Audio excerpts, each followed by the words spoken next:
हाय बच्चों, पिछले कक्षा में हम बचेंद्र पाल की एवरेस्ट मेरी शिखर यात्रा, तो इस पार्ट में हम एवरेस्ट पर चलते समय उन्होंने एक लास्ट उनका जो लक्ष्य था, लक्ष्य पहुंचने के लिए या लक्ष्य प्राप्त करने के लिए उन्होंने बहुत सारे कोशिश करते हुए तो एक स्थान पर आके खड़े हुए। इसका मतलब यह होता है कि लक्ष्य पहुंचने के लिए या लक्ष्य उन्होंने प्राप्त करने के लिए अब सिर्फ थोड़ा ही समय है, वहाँ तक उन्होंने आ गए हैं। लेकिन अब उधर क्या हो रहा है, तो हम पिछले कक्षा में क्या किए थे चर्चा, साउथ पोल से उन्होंने अब ऊपर जाकर वह स्थान पहुंचकर, मतलब वह स्थान पर जाकर वापस साउथ पोल पहुंचना था, तो वापस लौटाना था। तो यह एक बहुत क्या था, कठिन काम था। तो इसलिए उनके दंग दोर्जी के साथ सिर्फ कौन, बचेंद्र पाल जाने के लिए निश्चय किया, तो और कोई उनके साथ चलने के लिए तैयार न थे। वहाँ तक हम चर्चा किए थे। आइए बच्चे, आगे का विषय क्या है देखेंगे। सुबह 6:20 पर जब अंगदोर्जी और मैं साउथ पोल से बाहर आ निकले, देखो सुबह क्या हुए थे उधर 6:20, 6:20 पर जब अंगदोर्जी और मैं साउथ पोल से बाहर आ निकले, मतलब ऊपर चढ़ने के लिए अपने तंबू से उन्होंने बाहर आ गए, निकले तो दिन ऊपर चढ़ आया था, मतलब सुबह हो गया। दिन मतलब सूरज ऊपर आया था, चढ़ आया था। हल्की हल्की हवा चल रही थी, हल्की मतलब सुहाना हवा चल रही थी। हल्की मतलब सुबह तो पर्यावरण में हवा बहता रहता है, तो उसी तरह एक हल्की हवा चल रही थी, लेकिन ठंड भी बहुत अधिक। तो उधर क्या होता, जरा ज्यादा कोल्ड था, ठंड भी बहुत अधिक थी। मैं अपने आरोही इसका अर्थ ऊपर चढ़ने वाले, आया है शब्द पीछे लिख लिए, और इधर तो संदर्भ के अनुसार आप इसका अर्थ जानना है। आरोही मतलब ऊपर मतलब शिखर, चढ़ने वाले, चढ़ने वाले, तो आरोही करते हैं। उपस्कार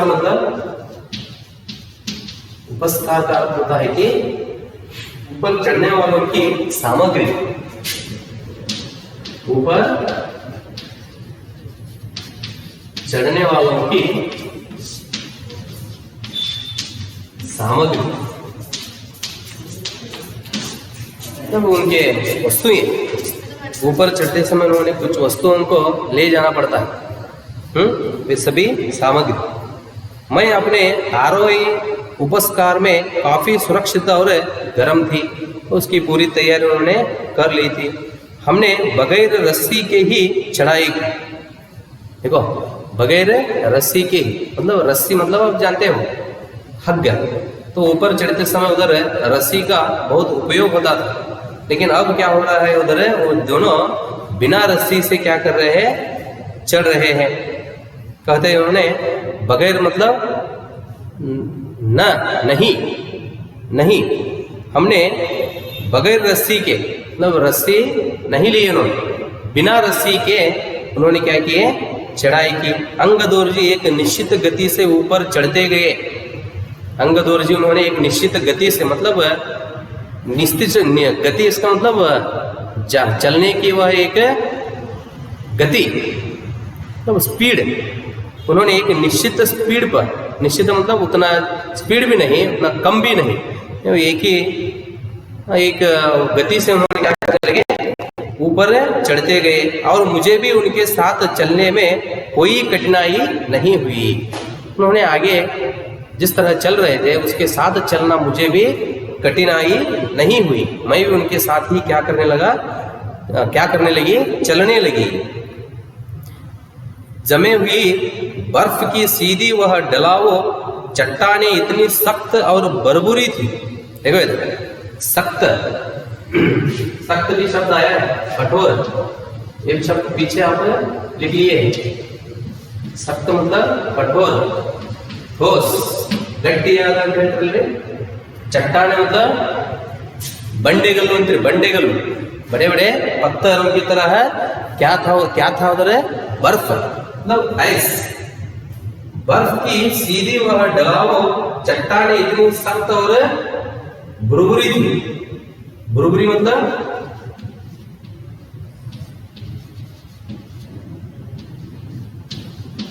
भुरभुरी इसका अर्थ दमन किया हुआ,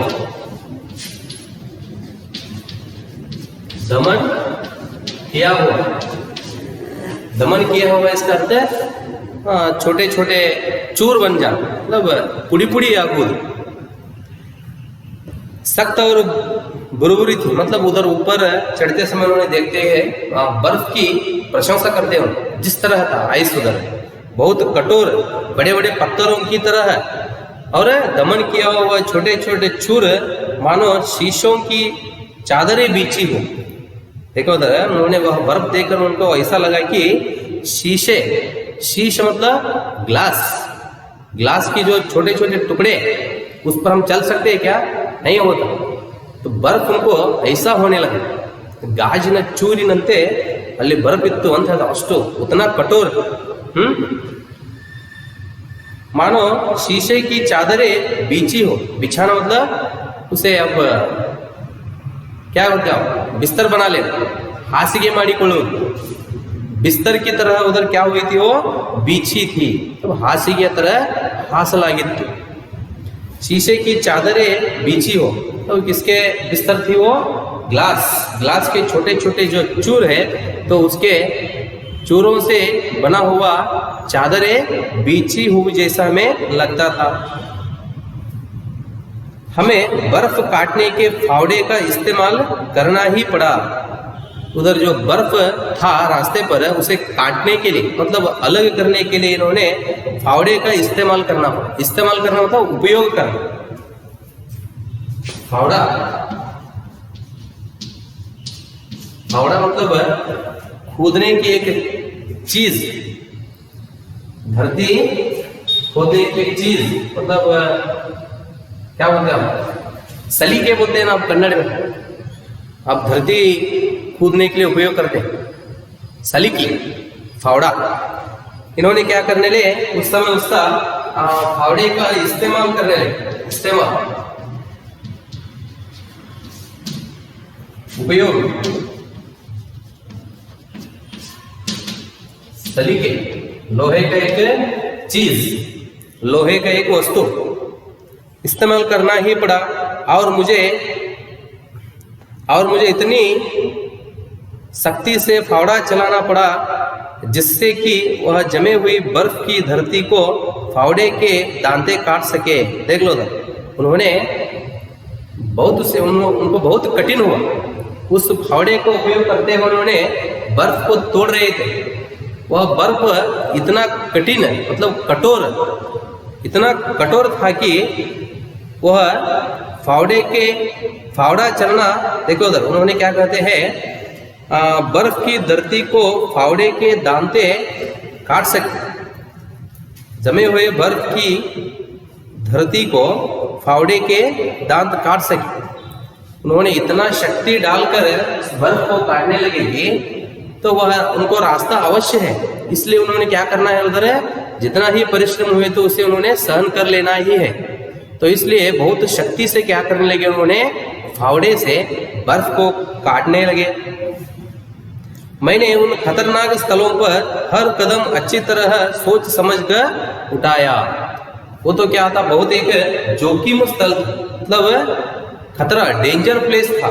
तो इसलिए वह समझकर बचेंद्र पाल ने क्या किया, हर एक कदम उन्होंने बहुत सोच समझ कर रखने लगी। मतलब उधर पांव ऊपर चढ़ने लगी। तो उसके बारे में उन्होंने हमारे साथ उधर उन्होंने जिस तरह कठिनाइयों को सामना किए थे उसके बारे में हमारे साथ उन्होंने बांट लेती है। इस तरह उन्होंने उधर तो रास्ता बना लेने के लिए उन्होंने इस तरह अनेक परिश्रम करते हुए आगे चल रहे हैं। 2 घंटे से कम समय में ही हम शिखर कैंप पर पहुंच गए। शिखर कैंप मतलब ऊपर, तो उस पर्वत के ऊपर एक कैंप, इनसे भी आगे एक कैंप था। इन्होंने भी क्या किए, 2 घंटे से कम समय में इन्होंने क्या किए, उधर जाके पहुंच गए। अंगदोर जी ने पीछे मुड़कर देखा और मुझसे कहा, अंगदोर जी बचेंद्र पाल से भी जरा आगे थे, उन्होंने ऊपर जाकर क्या करते हैं, पीछे मुड़कर मतलब पीछे देखकर उन्होंने देखो मुझसे कहा कि क्या मैं थक गई हूँ। बचेंद्र पाल से पूछते उन्होंने, अंगदोर जी क्या तुम थक गए हो? मैंने जवाब दिया नहीं, जिसे सुनकर वे बहुत अधिक आश्चर्यचकित और आनंदित हुई। थक जाना मतलब टायर्ड होना। पूछते हैं उन्होंने, क्या तुम थक गए हो? तो उसका जवाब क्या था बचेंद्र पाल से, नहीं। यह बात सुनते ही उन्होंने उसे बहुत आश्चर्य हो जाता अंगदोर जी, और मन में आनंद भी होता है। उन्होंने कहा कि पहले वाले दल ने शिखर कैंप पर पहुंचने में 4 घंटे लगाए थे। देख लो, इन्होंने 2 घंटे से कम समय में ऊपर गए हैं, लेकिन वह पहला जो ऊपर गया था दल या समूह, यहाँ से वह ऊपर जाने के लिए कितना समय लिए थे उन्होंने? 4 घंटे। देखो वो कहते हैं उन्होंने, पहले वाले दल ने शिखर कैंप पर पहुंचने में 4 घंटे लगाए थे, और यदि हम इसी गति से चलते रहे तो हम शिखर पर दोपहर 1 बजे पहुंच जाएंगे। दोपहर 1 बजे पहुंच जाएंगे। तो यही गति में हम आगे चलने लगे थे। ठीक है, उन्होंने क्या किया है, 4 घंटे समय लिए, लेकिन हम यही गति से आगे चलने लगे तो सिर्फ दोपहर हम 1 बजे पहुंच जाएंगे। तो बहुत कम समय में ही हम क्या करते हैं, हमारा लक्ष्य प्राप्त कर लेते हैं। लाटू हमारे पीछे पीछे आ रहा था। देख लो, अंगदोर जी और बचेंद्र पाल ऊपर चढ़ रहे थे, और एक आरोही उनके पीछे आ रहा था। क्या था नाम उसका? लाटू हमारे पीछे पीछे आ रहा था, और जब हम दक्षिण शिखर के नीचे आराम कर रहे थे, वह हमारे पास पहुंच गए। इन्होंने ऊपर चढ़ते चढ़ते क्या किए, एक स्थल पर बैठकर आराम कर रहे। कहाँ? वो दक्षिण शिखर के नीचे बैठकर ये दोनों आराम करने के लिए बैठे थे। उस समय उन्होंने भी आकर, लाटू भी आकर इनसे मिला। वह हमारे पास पहुंच गया। थोड़ी थोड़ी चाय पीने के बाद हमने फिर चढ़ाई शुरू। उन्होंने भी, लाटू भी आकर इनके साथ मिला। वो तीनों मिलकर क्या किए, उधर ही बैठकर जरा चाय पिए और फिर अपना काम शुरू किए, मतलब चढ़ाई शुरू की। लाटू एक नायलॉन की रस्सी लाया था, साथ उन्होंने एक रस्सी लाया था नायलॉन की। इसलिए अंगदोर जी और मैं रस्सी के सहारे चढ़े। इन्होंने पहले से बिना रस्सी से चढ़ रहे थे। जब लाटू आ गया तो उन्होंने क्या लाया था? रस्सी लाया था। और बचेंद्र पाल और अंगदोर जी ये दोनों क्या किए, उस रस्सी का उपयोग लिए। रस्सी पकड़कर इन्होंने भी सहारे मतलब तो उसकी सहायता से चढ़े, जबकि लाटू एक हाथ से रस्सी पकड़े हुए बीच में चला। देख लो, तो जबकि बट बोलते हैं ना आप, उसी तरह जबकि लाटू एक हाथ से रस्सी पकड़े हुए बीच में चला। उसने रस्सी अपनी सुरक्षा की बजाय हमारे संतुलन के लिए पकड़ी हुई थी। संतुलन मतलब समान रूप से दोनों का संतुलन, मतलब अब समतोलन बोलते हैं ना, कन्नड़ भाषा में उपयोग करते हैं शब्द समतोलन। तब इधर भी ज्यादा ना हो। तराजू में आप क्या करते हैं, उधर संतुलन देखते हैं। तराजू मतलब तक्कड़ी, उसमें आप समतोलन करने के लिए क्या करते हैं, दोनों की क्या करते हैं, आप संतुलन देखते हैं। तो ये चीज आप बाजार में देखते रहते हो, खरीदते समय उन्होंने क्या करते हैं, आप माप तोल करके देते हैं उन्होंने। उस समय उसी तरह इधर क्या हुआ, जबकि लाटू एक हाथ से रस्सी पकड़े हुए बीच में चला। उसने रस्सी अपनी सुरक्षा की बजाय, अपनी सुरक्षा के लिए इन्होंने रस्सी नहीं पकड़े थे, लाटू ने हमारे संतुलन के लिए पकड़ी हुई थी।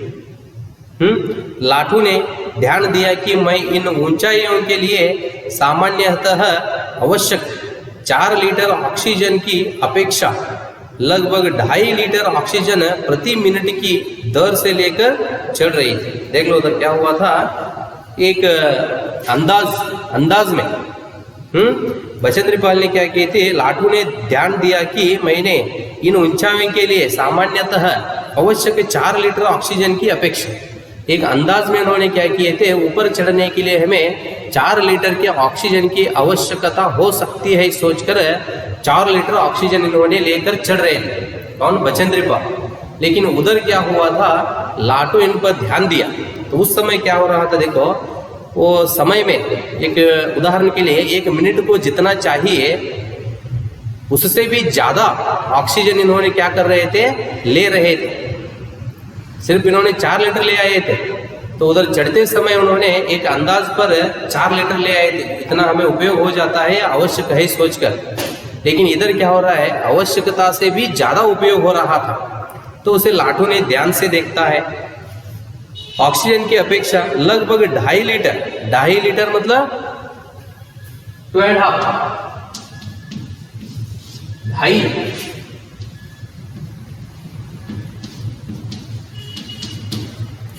2.5 लीटर ऑक्सीजन प्रति मिनट की दर से लेकर चढ़ रही थी, देख लो। तो उन्होंने आवश्यकता से ज्यादा ऑक्सीजन का उपयोग करने लगे। मेरे रेगुलेटर पर जैसे ही उसने ऑक्सीजन की आपूर्ति बढ़ाई, मुझे महसूस हुआ कि सपाट और कठिन चढ़ाई भी अब आसान लग रही थी। देखो उधर क्या हो रहा है, उन्होंने क्या सोचे थे उसी तरह तो उस समय इन्होंने क्या करने लगे, उस तरह ऑक्सीजन की उपयोगिता करते हुए ऊपर चढ़ रहे थे। जब आगे जाकर जब उनको उसने ऑक्सीजन की आपूर्ति बढ़ाई, आपूर्ति मतलब उसका कम मिलना, ಕೊರತೆ ಅಂತ ಹೇಳ್ತಾರೆ ನೋಡಿ, कन्नड़ भाषा में से ಕೊರತೆ बोलते हैं। ऑक्सीजन की उन्होंने उधर आपूर्ति बढ़ाई, मुझे महसूस हुआ कि सपाट और कठिन चढ़ाई भी अब आसान लग रही थी। देखो उधर क्या हुआ था, एक ओर देखे तो उनको ऑक्सीजन कम मिल रहा था, उधर आपूर्ति हो रहा था। वह तो कठिन विषय है, दुख का विषय है, लेकिन उसकी वजह से उसे कठिन चढ़ाई भी आसान हो रहा। किसे? बचेंद्र पाल। अब आसान लग रहे। दक्षिणी शिखर के ऊपर हवा की गति बढ़ गई थी, तो उधर दक्षिणी शिखर पर, उधर से ऊपर चढ़ते ही दक्षिणी शिखर पर क्या हुई, हवा की तेज मतलब हवा की गति, स्पीड क्या हो रहा था, ज्यादा था, गति बढ़ रही थी। उस ऊंचाई पर तेज हवा के झोंके भुरभुरे बर्फ के कणों को चारों तरफ उड़ा रहे थे। तो उधर हवा इतना जोर था कि, इतना स्पीड बह रही थी कि उधर क्या हो रहे थे, छोटे छोटे बर्फ के कण, बर्फ के चूर जो है हवा में वे भी क्या हो रहे थे, उड़ रहे थे। अब इधर भी देखते रहते हो आप, पर्यावरण में बहुत तेजी से हवा उठा तो उधर क्या होते हैं, सभी मिट्टी, अब ये बालू सब हवा में उड़ जाता है। उसी तरह उधर क्या हो रहा था, बर्फ के कण चारों तरफ उड़ा रहे थे, जिससे दृश्यता शून्य तक आ गई थी। तो उधर क्या हो रहा था, आंखें को कुछ भी नहीं दिखाई दिया, शून्य मतलब दृश्यता शून्य तक आ गई थी। अनेक बार देखा कि केवल थोड़ी दूर के बाद कोई ऊंची चढ़ाई नहीं है। बहुत दूर तक देखे उन्होंने, वह हवा के कारण दिखाई नहीं दिया। दूर के बाद कोई ऊंची चढ़ाई नहीं है। ढलान एकदम सीधा नीचे चल गया। ढलान मतलब आप इनसे पीछे कक्षा में देखियो आप, उसका अर्थ तो नहीं जानते तो पीछे खोल कर देखो आप। चढ़ाई नहीं है, ढलान एकदम सीधी नीचे चल गया है। तो उन्होंने देखे बहुत ज्यादा ऊंची चढ़ाई अब नहीं है। ढलान मतलब ऊपर शिखर से नीचे का भाग, नीचे आने का जिस तरह रास्ता होता है। अब कन्नड़ में कोई भाषा में इळिजारू शब्द उपयोग करते हैं ना, उसी तरह ऊपर के स्थान से नीचे आने के लिए जो रास्ता रहता है तो उसे ढलान एकदम सीधा नीचे चला गया है। मेरी सांस मानो रुक गई थी। मुझे विचार खौंदा की सफलता बहुत नजदीक है। देखो वह देखते ही उसे बहुत जरा आराम मिला, से बचेंद्र पाल को। तो उस समय मन में उन्होंने सोचने लगी कि मेरी अब सफलता बहुत नज़दीक है। नज़दीक मतलब निकट, समीप। मुझे लक्ष्य क्या है वो प्राप्त करने के लिए थोड़ा ही समय चाहिए। मेरा जो लक्ष्य है वह मुझे मेरे नज़दीक आ गई है। 23 मई 1984, 23 मई 23 मई 1984, 23 मई 1984 के दिन दोपहर के 1:07 पर मैं एवरेस्ट की चोटी पर खड़ी थी। देख लो क्या लक्ष्य था, उसमें उन्होंने सफल हो गए, लक्ष्य प्राप्त कर लिए। कब था वो समय है? 23 मई 1984, 23 मई 1984 के दिन दोपहर 1:07 पर मैं एवरेस्ट की चोटी पर खड़ी थी। चोटी मतलब शिखर, ऊपर का भाग खड़ी थी। एवरेस्ट की चोटी पर पहुंचाने वाली मैं प्रथम भारतीय महिला थी। देखो कौन सा सम्मान मिला है एवरेस्ट पर, एवरेस्ट की चोटी पर पहुंचने वाली, समझ में आ रहा है ना? मतलब एवरेस्ट शिखर को चढ़ने, एवरेस्ट शिखर पर सफलता पाई हुई प्रथम भारतीय महिला का भी सम्मान मिला है बचेंद्री पाल को। एवरेस्ट की चोटी पर पहुंचाने वाली मैं प्रथम भारतीय महिला हूँ। भारतीय महिला, भारतीय महिला हूँ। ठीक है बच्चों, तो बहुत सारे परिश्रम करते हुए, परिश्रम आप भी जानते हो, परिश्रम के बिना हम कौन सा भी फल नहीं मिलती। तो उसी के अनुसार बचेंद्री पाल ने क्या किया, बहुत परिश्रम करते हुए अपना लक्ष्य प्राप्त कर लिया। कौन सा दिन था? 23 मई 1984। इस दिन उन्होंने क्या किया, एवरेस्ट के शिखर पर चढ़ गए। तो चढ़ते ही उन्होंने एक सम्मान भी प्राप्त किया कि एवरेस्ट पर जीत हासिल किया हुआ यह तो प्रथम भारतीय महिला थी। तो इस तरह बचेंद्री पाल हमारे साथ, उन्होंने वो उधर ऊपर चढ़ते समय जिस तरह परिश्रम किया और उस समय रास्ते पर उनको कौन कौन सी कठिनाइयाँ आए, सभी बाधाओं को तोड़कर उन्होंने जिस तरह अपना लक्ष्य प्राप्त कर लिया, इसके बारे में बहुत सारे विषय हमारे साथ उन्होंने चर्चा की है। अभी ज़रा विषय है लक्ष्य प्राप्त होने के बाद उनका मन में जिस तरह संतोष का वह भावना उठते हैं, जिस तरह वो अपने साथियों के साथ बांट लेती है, यह सब अभी विषय है। उसके बारे में हम आगे की कक्षा में देखेंगे बच्चों।